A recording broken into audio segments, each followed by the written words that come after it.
A lot of the times when bad things happen to people, they usually see it as a hindrance and they become victims to challenges and trials and tribulations that are honestly there to improve them, to make them a better version of themselves. For example, if you look at a superhero, let's say Batman or Superman, all of these superheroes, they had trials and they had tribulations and challenges that have made them better and even a stronger version of themselves. And in this video, I'm gonna show you exactly how you can overcome these challenges, these obstacles, and show you exercises on how you could go ahead and self-analyze and self-reflect on these challenges, these obstacles, and these circumstances, so you could go ahead and gather information so you can start fixing it. Because let's be honest, 99.9% of people in the world today, they are stuck in a cycle of dealing with the same problems, the same challenges over and over and over and over, and seems like they can never learn their lesson. Why? Because they don't understand how to self-analyze and self-reflect. And I'm gonna show you exactly, towards the end of this video, exactly how you can analyze your current situation in real time, right now, right after this video, and you can start doing these exercises so you could go ahead and actually improve your life and start leveling up. Now, before we even get into that, I wanna go ahead and show you and tell you and explain to you exactly how going to jail, being in jail, actually helped me make more money and print more money. So this was in 2023, February 9th, to be exact. I used to work at a restaurant. I used to work at Topgolf. I was making $9-10 an hour. And I wasn't even a server. I was just serving drinks, right? And if you guys have never been to Topgolf, it's basically like this big restaurant slash golf course where you get to go ahead, bring family, friends, and play, have fun, eat, drink, all those things, right? And I used to work there. Now, with that being said, prior to that, when I was working at Topgolf, I invested into a mentor. I invested $2,000 into a mentorship so I could go ahead and learn how to sell, how to negotiate, how to close deals, how to communicate, all these different things, right? And at the time, I only had $2,100 in my bank account because working for $9-10 an hour, it's brutal, and I invested $2,000. I was left over with $100, right? So between the start of that year to February 9th, I was just training on sales, negotiating deals, closing deals. And I honestly believe that sales is the best skill that you could ever learn. So if you're literally starting at zero, you should learn how to sell. Now, with that being said, my mentor, his name is Tabari, he connected me with a guy in Miami. His name was Brian Rand. And basically Brian Rand, he sold tickets to these business conferences, that tickets, and like these speakers like Grant Cardone, David Goggins, all these different guys, they go up to these stages to speak. And I was selling the tickets to those conferences. And basically, Brian Rand told me to be here in Miami in an hour. Mind you, I lived in Fort Myers, Florida at the time. So this was a 3-hour drive for me to even get to Miami. And it was 8 in the morning when I got that text on February 9th on a Friday. I got the text. He said, Leo, be here in Miami in an hour. I was like, fuck, okay, got it. Got up, started fucking getting ready as fast as fucking possible, packed up a couple of things, and I got into my white 5.0 Mustang, right? Really fast car. And at the time, I was basically still living with my parents. I was barely getting by, but I had a nice car. So I got into the car. I started speeding down to Miami, and there's a highway. It's called Alligator Alley. It's basically connected from Fort Myers, from the West Coast all the way to the East Coast of Miami. And this Alligator Alley, it's basically the fucking Everglades, and there's just a fucking road that goes through the Everglades, right? But we call it Alligator Alley because there's a lot of alligators in the Everglades. And I was speeding, and I was swerving through traffic, going through cars, going fucking crazy. And for some reason, there was a supercharged Camaro, a 1LE, a ZL1, something like that. But it's a supercharged Camaro. And this guy was trying to show off because, like I said, I had a 5.0 Mustang. It's a V8, very fast car. It's a loud car too. And this guy was trying to show off, basically like, oh yeah, I'm fucking big, I'm bad, my car's faster, all these different things, right? So he started showing off, trying to drag race me. I was going around 80 miles per hour, but I was like, all right, fuck it, let's race. I started speeding down Alligator Alley at 114 miles per hour. And there was like this little bump, right? It's like a little bridge, very little, but right when I went up, there was a cop that was right here in the fucking corner, where you can't really see it if you're going this way. So he was right here in the fucking corner, and I was going over this little hump, and I see the cop. And right here, I was going 114 miles per hour. I was like, fuck. So I knew the cop saw this, and I kept going. Then I tried to slow down. I pressed the brakes. I tried to slow down. And the other Camaro, he went ahead and started fucking taking off because he saw the cop, and the cop literally started chasing the Camaro. And the Camaro tried to escape. So he tried to literally fucking go and escape the cops. And then the cop started chasing him. I thought I was in the clear at the time. I was like, fuck, okay, I'm good. I don't gotta worry about shit. The cop is chasing that guy. He's not chasing me. He knows that I wasn't speeding, even though he probably caught me speeding and he thought I was drag racing. So he goes ahead, pulls over the Camaro, and mind you, Alligator Alley is just a one-way street all the way down to Miami, right?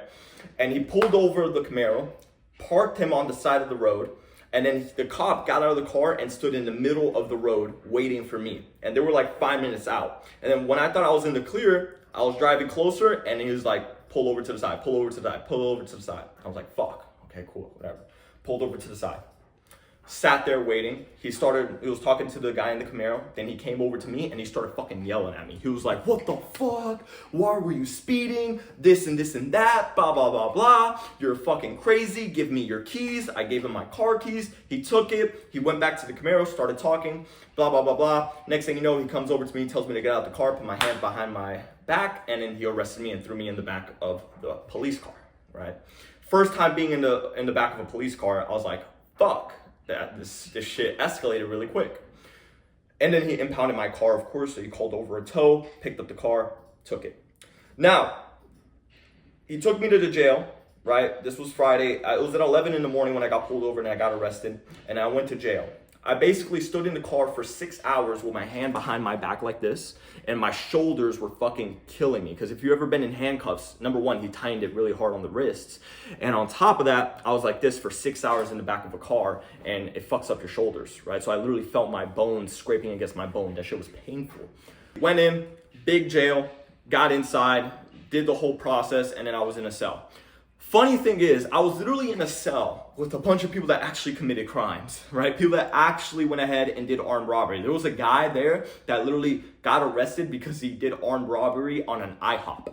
I don't even know how you're gonna rob an IHOP, but he decided to rob an IHOP. And then there was another guy that actually got caught with meth, right? Selling meth and 10 different guns in this hotel room, right? And then there was another guy that actually did bank fraud, right? Stole a lot of people's money.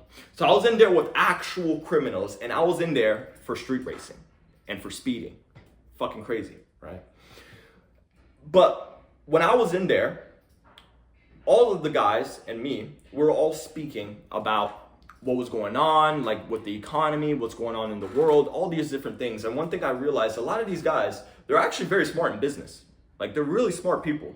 Like, they just decided to take the wrong course of life. They did everything illegal. But if they actually try to do things the legal way, they'll be very successful. They actually understand about business. They understand about sales. They understand about marketing. They understand about product. They understand about fulfillment and delivery. They understand all these different aspects of business. They just apply it to the wrong thing, right? So I had a really good conversation with these guys. But basically, I didn't really have to get bonded out. My bond was basically free. I didn't have to pay anything. I just stood there until I got booked in. And at 2 in the morning, this was on a Saturday at 2 in the morning because I got arrested on Friday at 11 in the morning. And I got out on Saturday at 2 in the morning. Mind you, on that Friday at 4 in the afternoon, I had to clock into my job. So I basically missed the job, right? My Topgolf job, my 9 to 5.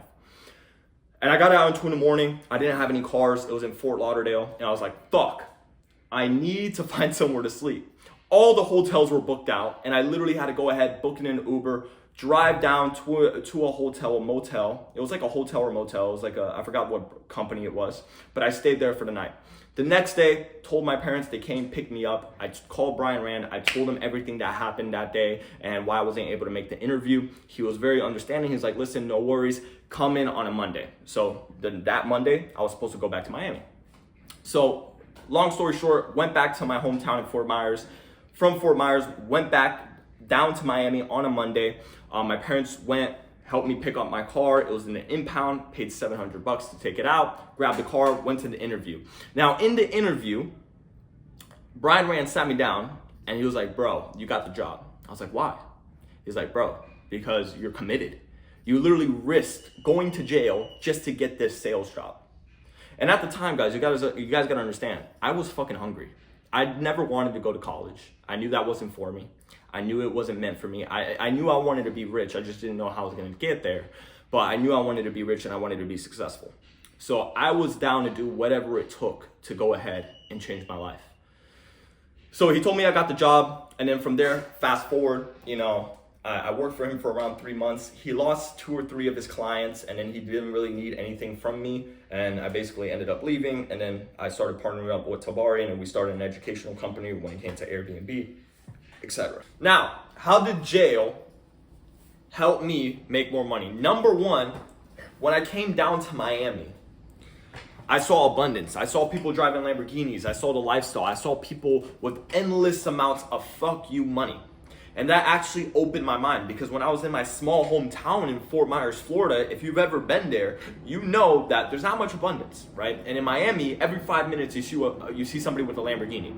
You see people with Ferraris, Bugattis, all these different things. It's like a Lambo here is like a Toyota, right? So number one, it helped me open up my mindset. And that's the number one thing a lot of people need, is they need to understand that there's so much money in the world that if everybody in the world had a net worth of $1 billion, there would still be more money circulating the earth. And that's just in USD, not including all the other currencies. Now, number two, it also helped me understand about self-analyzation. And this is the exercise I was talking to you guys about in the beginning of the video, is being able to self-analyze, being able to self-reflect. Because a lot of people, like I said, 99.9% of people, they don't analyze themselves. They don't analyze what their body looks like. They don't analyze why they aren't making enough money. They just go with the flow. They're just in a cycle, right? Of a never-ending cycle. And then they complain why they don't get the things they want, because they don't self-analyze. They don't look at their current situation. They don't look at the challenges or the things that are going on, and they don't ask themselves questions on why they got there and how to get out of there. And that's what I did. I self-analyzed that situation. I'm like, okay, what did I do to get myself into jail? Okay, how do I prevent that? Number two, what were some key takeaways that I got from being in jail? And then number three, how can I use this information to go ahead and improve myself and improve my life? Right, and you guys want to do the same things. You guys want to go ahead, and every challenge, obstacle, or situation that comes into play, you guys want to be able to self-analyze, self-reflect today or the day before, and you want to self-analyze and understand, okay, what did I do right and what did I do wrong? And how can I just do the things that are right so I could go ahead and level up? Because all it is, bro, to be successful is, number one, you have to actually subtract all the things that are not pushing you to that next level in life. You just got to subtract it. It's not a problem of addition, it's subtraction. Taking away the vices, taking away the drugs, taking away the alcohol, taking away the women, taking away the parties, taking away all these distractions, and just honing in on one thing. So being able to self-analyze is crucial. And you believe it or not, majority of people can't self-analyze or self-reflect. They're not self-aware, which is very weird. Now, the third thing that this also helped me be able to print more money is because I learned the skill set of sales. Now, of course, I was already training sales with my mentor, but when I got into the sales job, it helped me put up the shots. It helped me put in the repetition. If you look at Kobe Bryant, he didn't become the best basketball player by shooting 1 free throw and 1 jump shot. He became the best basketball player because he put up hundreds of thousands of free throws and shots. And it's the repetition is that what made him the best. And it's the same thing when it comes to sales. You could have all the information, but if you don't have the experience, if you don't have the repetition, it's gonna be hard. So when I understood that sales is the bloodline of any business, and no matter what your product is, no matter what you're selling, no matter what your service is, it all comes down to the premises of being able to communicate with other people and exchanging their currency, their money, for your product or service. And that's how you make a lot of money. And it all comes down to being able to communicate and speak to people. It's the baseline of any business. If you look at marketing, what is marketing? It's just sales to the masses, right? So once I learned that skill set and I started actually implementing, that's when I actually started changing my life. Because like I said, I used to work at Topgolf making $9-10 an hour. I closed my first deal in the first 5 hours. In the first day of me working at that job, I closed the guy for $500 for an event ticket, and I made $50 because I got 10% commission. And when I was working at Topgolf, I was making $9-10 an hour, and literally it would take me 7 to 8, maybe even 9 hours to make $70, and I just closed somebody and I made $50 in 30 minutes. So it helped me understand, okay, so this is how money works. This is how I'm gonna make more money. Imagine if I close 7 deals in a day for the same amount of ticket size, I'll probably walk away with $300-400 every single day. So it helped me expand my thinking. And that's what a lot of you guys need. You guys just need to expand your thinking and see the abundance that there is in the world. Because a lot of people, they operate in scarcity and not in abundance, right? Now, with that being said, if you guys wanna learn more about communication, persuasion, influence, sales, closing, negotiating, all these different things, and of course, esoteric secrets that I can't share on YouTube, because if I do, they're gonna take me down. Go ahead, join my Telegram down below in the description and follow me on Instagram. And with that being said, hope you guys have a great rest of your day, and we'll talk to you guys soon. Peace.